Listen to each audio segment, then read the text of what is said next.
Alô galera goiana, alô galera atleticana, aquele abraço, sejam bem-vindos ao Futebol 62, o jornalismo esportivo do século XXI. Se você é torcedor do Juventude, também seja bem-vindo, é um prazer sempre ter a audiência de vocês aqui no canal. O Atlético perdeu para o Juventude em jogo válido pela quinta rodada do Campeonato Brasileiro da Série A. Essa partida foi disputada na noite desta quarta-feira no estádio Alfredo Jaconi, na cidade de Caxias do Sul. Logo depois da vinheta de abertura, eu venho com dados, com análises a respeito desta derrota atleticana lá no Sul.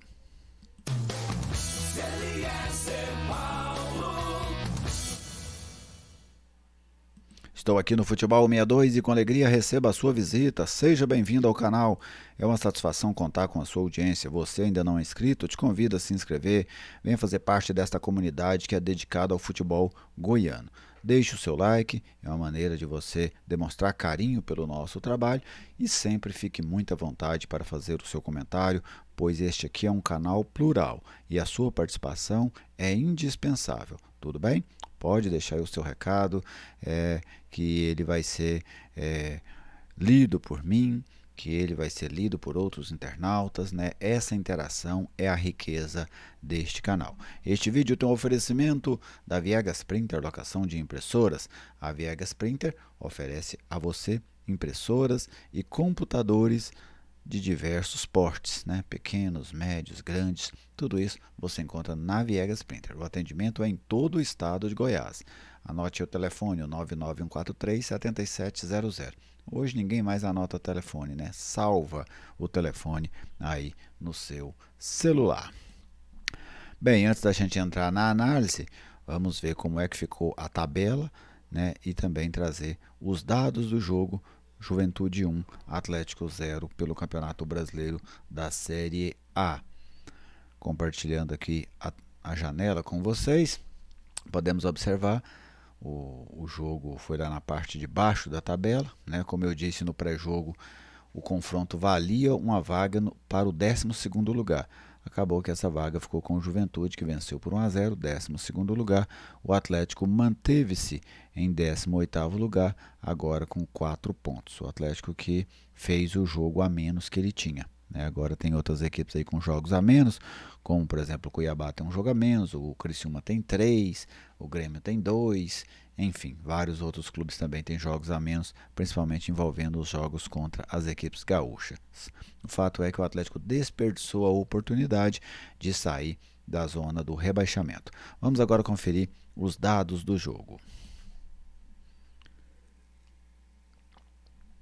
Aí estão os números, né?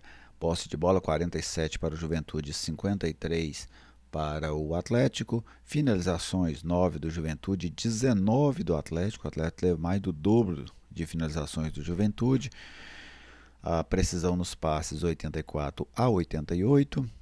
Cruzamentos, o Juventude cruzou 21 bolas, o Atlético cruzou 28. Lançamentos, as duas equipes usaram bastante, né, esse tipo de recurso. 42 lançamentos do Juventude, 40 do Atlético. Desarmes 9-8 para a equipe gaúcha e escanteios 7 para o Atlético, 4 para o Juventude. Os números, somente nas finalizações que a gente vê um grande desequilíbrio, né, em que o Atlético finalizou muito mais. Os demais são números parelhos neste duelo. Agora vamos conferir a escalação que o Atlético entrou em campo e quais substituições foram feitas pelo técnico Jair Ventura. Aí está, um Atlético de Ronaldo no gol, Maguinho, Adriano, o Alex e o Romão. Na defesa não teve qualquer tipo de modificação. Lucas Cal começou, o Max entrou no lugar dele no intervalo. O Baralhas, o Haldney, né, que deu lugar ao Danielzinho, o Shailon, o Wagner Love, que foi trocado pelo Emiliano, e o Alejo Cruz, que foi substituído pelo Zuleta, que reapareceu nas formações do Atlético. Nessa substituição, daqui a pouco, quando eu for fazer uma análise tática do jogo, eu vou falar disso, mas duas substituições que mudaram a característica tática do time foram no intervalo, quando saíram o Lucas Cal e o Wagner Love. O Wagner Love, lógico, aí era um centroavante por outro, mas o Lucas Cal foi trocado por um ponteiro. né? Então o Jair Ventura abandonou o esquema que ele vinha utilizando recentemente para adotar aquele que ele utilizava anteriores, com 2 homens abertos pelos lados. No caso ficou sendo o Max e o Alejo Cruz, e o Emiliano jogando mais centralizado com 3 homens no meio campo, 2 volantes, o Baralhas e o Haldner, e o Shailon. Mapa de calor: o mapa da equipe do Juventude, um mapa frio, com a posse de bola especialmente ali pelo lado direito na intermediária defensiva, e muita posse de bola dentro da área, que na verdade são cortes, né? São onde os jogadores tocam na bola, e isso vai gerando um mapa de calor naquela região. Mas o Juventude com pouca posse de bola no jogo, afinal o Atlético teve bem mais posse de bola. E aí está o mapa do Atlético, tentando explorar os corredores, especialmente pelo lado direito, né? O Atlético forçou muito esse jogo pelo lado direito, mas também jogava no corredor pelo lado esquerdo com o Romão. E no segundo tempo ele contou ali com o auxílio também do Alejo Cruz e depois do Zuleta, que jogaram por este setor. Mas observe que o Atlético usava muito os corredores, né? Ele não trabalhava tanto aquela bola centralizada. Já desde a saída de bola, pode observar que ali já no bico da grande área defensiva já tem 2 manchas fortes. O Atlético buscava estes lados de campo. Falando do jogo, eu gostei, achei o Atlético superior, pelo menos em termos de domínio da partida. Achei o Atlético superior nos 2 tempos, tendo controle do jogo nos 2 tempos. Na primeira etapa o Atlético chega em momentos interessantes ali logo no início, um chute do Alejo Cruz, uma outra finalização do Haldner, né? Na verdade uma chegada, ele chega ali pelo lado direito, bate cruzado, tentando achar alguém na grande área, acaba não achando, e depois disso o jogo foi dando uma certa equilibrada, mas o Atlético ainda finalizou mais uma vez com perigo com o Romão, naquele lance que no rebote o Alejo chuta para fora, a arbitragem ainda tem impedimento do Alejo, mas na reta final do primeiro tempo o Juventude já começou a conseguir jogar um pouco mais dentro do campo do Atlético, e após uma sequência de 3 escanteios o Juventude fez o gol aos 38 minutos, numa falha do Ronaldo. Aliás, este é um, como que eu vou citar, é uma ação na qual o Ronaldo normalmente tem muita dificuldade, que é essa de sair do gol, né? O Ronaldo não tem uma boa saída de gol. Contra o Vitória, por muito pouco, o Atlético não cede o empate, mesmo quando já estavam 11 contra 10 em uma saída errada dele. Me lembro de um clássico entre Atlético e Goiás lá no Scioli esse ano, que o Ronaldo sai muito mal do gol, por pouco o Atlético não perde um jogo em que ele também tinha 11 contra 10, o Brenner Herculano finalizou para fora. Então é um goleiro que nesse requisito ele precisa evoluir bastante, né? O Ronaldo, ele não consegue sair do gol com qualidade, porque o goleiro, eu penso o seguinte, ele saiu do gol, ele tem que tocar na bola, ele tem que resolver o lance, porque ele está abandonando o seu habitat natural para se aventurar longe do gol. Quando ele faz isso, ele tem que ir lá e resolver o lance. Se ele não resolver o lance, ele já falhou. Porque aí você deixa o gol aberto, né? Como por exemplo o jogador do Juventude faz o gol com o gol aberto. O Eric vai lá na linha de fundo, salva a bola, né, para ela não sair, e aí o Lucas acaba fazendo o gol. Mas o gol estava aberto. Por quê? Porque o goleiro Ronaldo abandonou o gol para uma disputa de bola e perdeu a disputa. Então o goleiro, quando ele vai para essa disputa, se ele não vencer, é falha dele, porque ele escolhe sair ou não. É uma escolha. E ele escolheu errado, né? Saiu e não conseguiu resolver o lance. Veio o segundo tempo, o Atlético modificado para um 4-3-3 ao invés do 4-4-2 utilizado na primeira etapa. Achei que o Atlético foi melhor que o Juventude, criou boas oportunidades, parou numa boa atuação do goleiro Gabriel, mas também parou em finalizações ruins. O goleiro salvou, mas o Atlético também colaborou com esses salvamentos, vamos dizer assim, por parte do goleiro Gabriel da equipe do Juventude. O Atlético perdeu uma grande oportunidade com o Shailon, com o Max, com o Emiliano. Com o Emiliano foi mais de uma, então o Atlético acabou amargando essa derrota por conta dos 2 aspectos: uma colaboração do Ronaldo no gol da equipe do Juventude e falhas na conclusão das jogadas. Antes de falar o lado tático, um aspecto que me chama muita atenção e ele é muito utilizado por quem perde. Eu vi, por exemplo, um clube que estava utilizando muito isso recentemente, era o Paysandu, pelos jogos da Série B.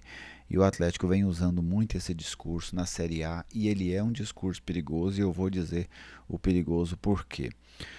Quando uma equipe consegue criar mais do que a outra e perde o jogo, essa equipe gosta muito de ressaltar que está jogando bem e está tendo azar, né? Vai muito nesse sentido. Estamos jogando bem, estamos tendo azar. Não. Estas falhas em não fazer gols, elas são falhas como várias outras. Elas apenas têm um peso maior no resultado. Porque o quase gol não é motivo de elogio. O quase gol não é motivo para ser enaltecido. O quase gol é uma falha grave. Porque você não está tendo capacidade para definir no momento mais importante do jogo. Isso é como o goleiro que falha. O goleiro, quando o goleiro falha, isso fica muito nítido. Vamos pegar o próprio jogo de hoje. O que é que vai ficar marcado, provavelmente, na derrota do Atlético? A falha do Ronaldo. Mas ela não foi a única falha do Atlético que colaborou com o resultado. As falhas ofensivas também colaboraram. É nesse aspecto que eu cito. Você não pode ficar enaltecendo a falha. Ah, jogou bem, foi bem. Não. A boa jogada é a que vira gol.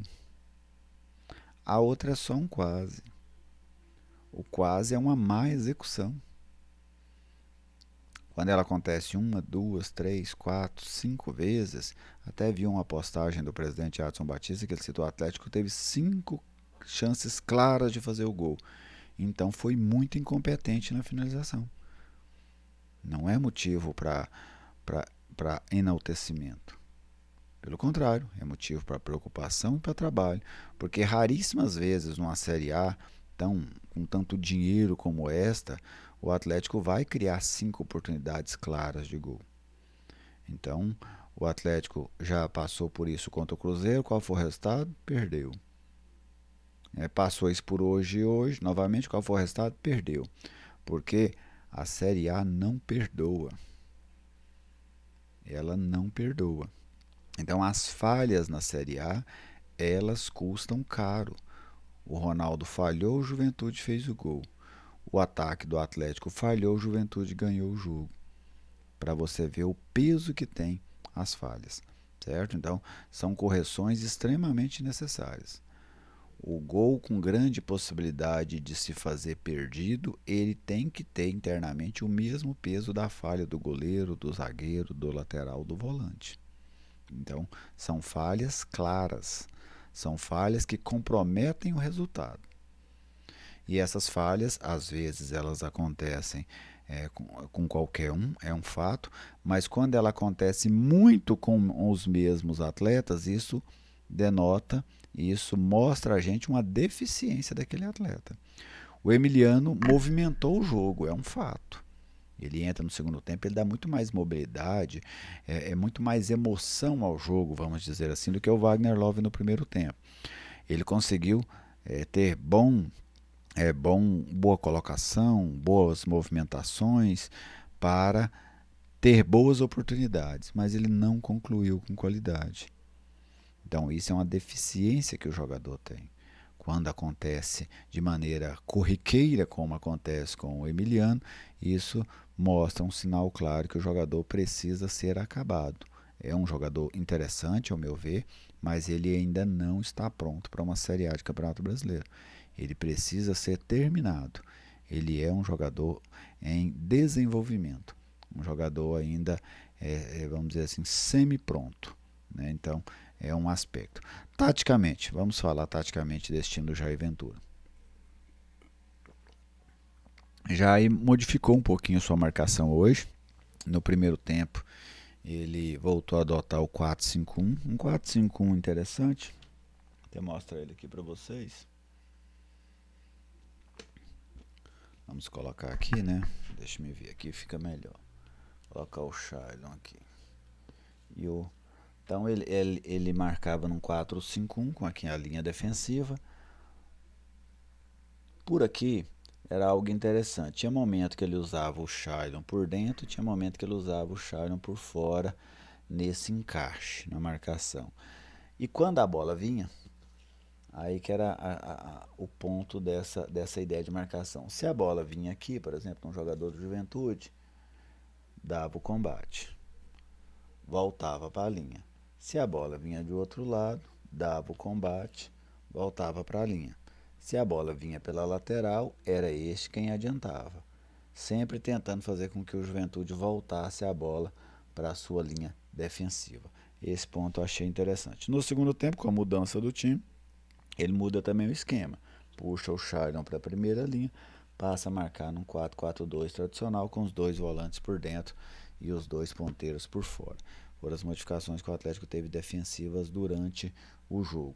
E ofensivamente, quem fazia a saída ali pelo lado direito no primeiro tempo principalmente era o Haldane, o Baralhas também chegou a cair por ali, o Shailon, mas era o Haldane o jogador que mais chegava, inclusive ele bate uma bola cruzada com perigo ali ainda no início do primeiro tempo. É uma derrota, lógico, dolorosa, até porque o Atlético jogou contra um adversário que ele tinha condições de vencer, mas não teve eficiência para vencer. E esse é um fator que eu cito preocupante justamente por isso. Porque a eficiência que resolve as coisas no futebol. E o Atlético tem pecado muito nesta ineficiência. Basicamente, a eficiência do Atlético se resume a 2 jogos na temporada, pelo menos na minha visão. O jogo contra o Internacional, que o Atlético teve uma boa eficiência defensiva, e o jogo contra o Vitória, que eu achei que o Atlético foi um time inteligente naquela partida. Ele conseguiu se adaptar e competir bem de maneira que o favorecesse a cada momento do jogo. No 11 contra 11, no 11 contra 10, no 11 contra 9. São os 2 jogos até agora que eu gostei das atuações do Atlético. Contra o Flamengo, gostei da atuação do Atlético, mas perdeu aquele jogo, tem todo aquele imbróglio, todas aquelas reclamações, nem vamos estender tanto. Mas os jogos em que eu mais gostei do Atlético em termos de postura dentro de campo e postura geral foram justamente nos jogos contra o Internacional e contra a equipe do Vitória da Bahia. O Atlético segue agora nessa sequência, de duelos contra equipes da parte de baixo da tabela, enfrenta o Corinthians, enfrenta o Fluminense, enfrenta a equipe do Criciúma, que também está lá embaixo, e enfrenta ainda o Cuiabá, todas as equipes que estão nessa parte de baixo da tabela, tá bem?